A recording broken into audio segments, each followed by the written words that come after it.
और जैसा कि हम सब जानते हैं कि अनिरुद्ध खुद ऑफिस के फंक्शन में बहुत ही बढ़िया गाना गाते हैं, तो एक बार उन्हें भी बुलाना चाहिए। क्यों अनी भैया, आइए। लदा आज नहीं फिर कभी तू गाना नहीं गाएगा मेरी शादी में? इतना आपकी बहन का बहुत है, आप गाना नहीं गाएंगे कि? ओहो, मुझे आना पड़ेगा। और अब अनी अपने दिल की हाल इस गाने से व्यक्त करता है, जहां वह झनक को और दूर बैठी झनक आज अनी को भी बहुत याद करती है। आज अनी गाता है कि तुम्हें कोई और देखे तो जलता है दिल, बड़े मुश्किलों से फिर संभलता है दिल। क्या क्या जतन करते हैं तुम्हारे बिना, यह दिल बेकरार कितना, हम नहीं जानते, मगर जी नहीं सकते तुम्हारे बिना। ये गाना गाते हुए वो झनक को याद करता है, और यहाँ बैठी झनक, हमें तुमसे प्यार कितना, और शायद आज दिल की डोर मिली और कोसों दूर बैठे भी जहाँ पास रहकर भी एक दूसरे को नहीं समझ पाए शायद। पर आज झनक भी वही गीत सुनती है रेडियो पर, जो अनी दूर कोलकाता में गा रहा है। अपू और ललन के फंक्शन में आज दिल मचलता है, दोनों का बेकरार है, दोनों पर पास नहीं एक दूसरे से, क्योंकि जो है मिलो की आज आज दिल है करीब। जहाँ आज झनक बहुत दुखी भी है, क्योंकि यह गीत उसके दिल की हाल को बयां करता है। काश अनी जान पाता कि वह कितना प्यार करती है उसे, वह उसकी ज़िंदगी में, और वह जहाँ गम जुदाई का उठाते हैं लोग, जाने कैसी ज़िंदगी बिताते हैं लोग, जहाँ दिन भी लगे बरस के समान। वहीं अब झनक को यह गीत चुभसी रही है, उसका दिल का हाल ऐसा ही है आज अनी से दूर होकर। पर अब क्या करे वो, जहाँ अनी गाता है कि हमें इंतज़ार कितना, यह हम नहीं जानते, मगर जी नहीं सकते तुम्हारे बिना।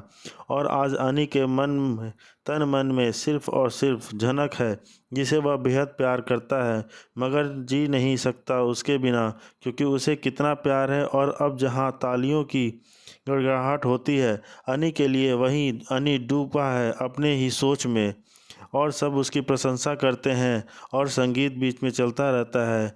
मुझे लगता था आप मुझसे प्यार करते हैं, लेकिन मैं गलत थी।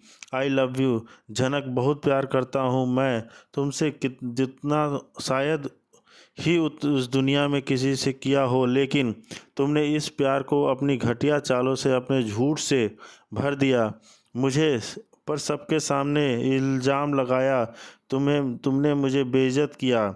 आई होप एक दिन तुम सच बोलोगी, क्योंकि अगर आप प्यार करती हो तो मुझे पर भरोसा है भी करते, ज़िंदगी में से भागते नहीं, इस बच्चे को तो नाम खाते नहीं।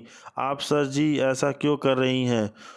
तुम जब मैं जब कुछ किया ही नहीं तो इस बच्चे की जिम्मेदारी क्यों लूँगा?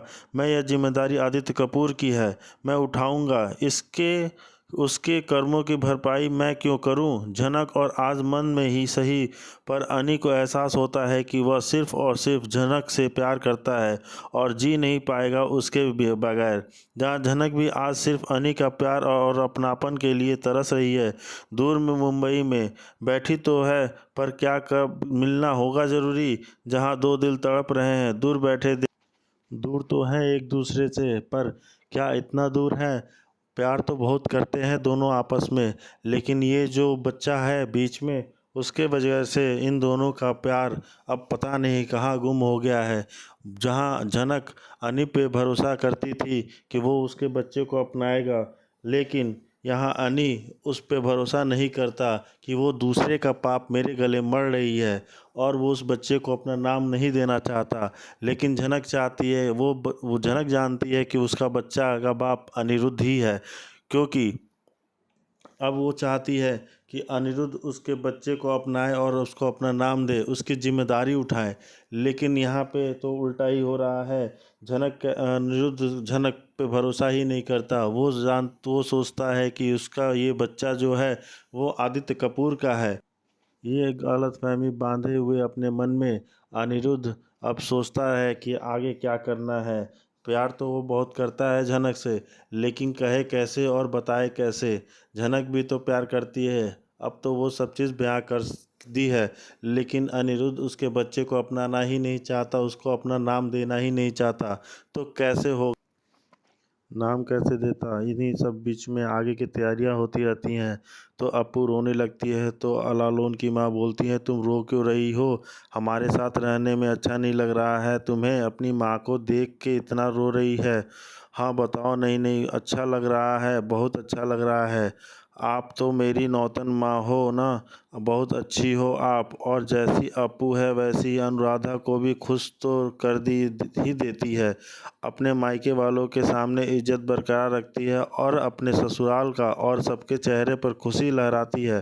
पर मैं माँ के बिना कभी नहीं रही हूँ ना, इसलिए हम तो आ गए ना तुमसे मिलने। और तू तो पहचान में नहीं आ रही है, एक ही दिन में कितनी बड़ी हो गई है, लेकिन बहुत सुंदर लग रही हो। माँ पता है बाबा यहाँ पे ना फंक्शन होगा आज। हाँ झनक, तो तू कितना अच्छा होता। हाँ क्यों चली गई वो। हाँ यहाँ पर सब लोग गाना गाएंगे, आज मैं भी गाना गाऊंगी। हाँ और लालून ने बोला है वो भी गाना गाएगा। हाँ क्यों नहीं। वैसे दादा आपके एक बात सही कही, अप्पू आज बहुत सुंदर लग रही है ना।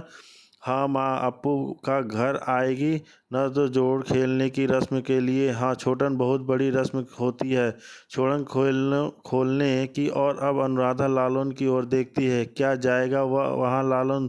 तुम अप्पू को समय पर हमारे घर लेकर आ जाना। आप प्लीज़ मुझसे ऐसी उम्मीद मत कीजिए रखिए। लालून, वह घर अप्पू के दादू भाई है और मेरा है।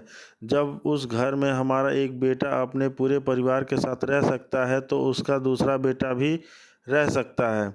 हाँ और फिर बाबुल की एक ही बेटी है, उसकी शादी की सारी रस्में हम लोग बहुत अच्छे से करेंगे। माफ़ करना बेटा, तुम वहाँ से चले आए क्योंकि उस घर में तुम्हारी बहुत बेइज्जती हुई, लेकिन मैं तुम्हें विश्वास दिलाती हूँ ऐसा ज़्यादा दिन नहीं चलेगा।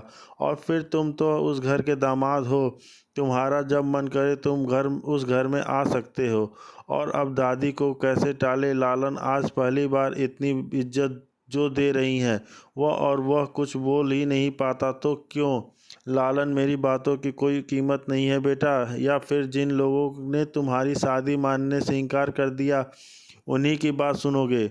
उन्हीं की बातों की कीमत है, मेरी बातों की नहीं। हाँ थामी, मेरी माँ जैसी है, तजुर्बा है, समाज में इज्जत है इनकी। अगर उस कुछ बोल रही है तो तेरी भलाई के लिए बोल रही है ना।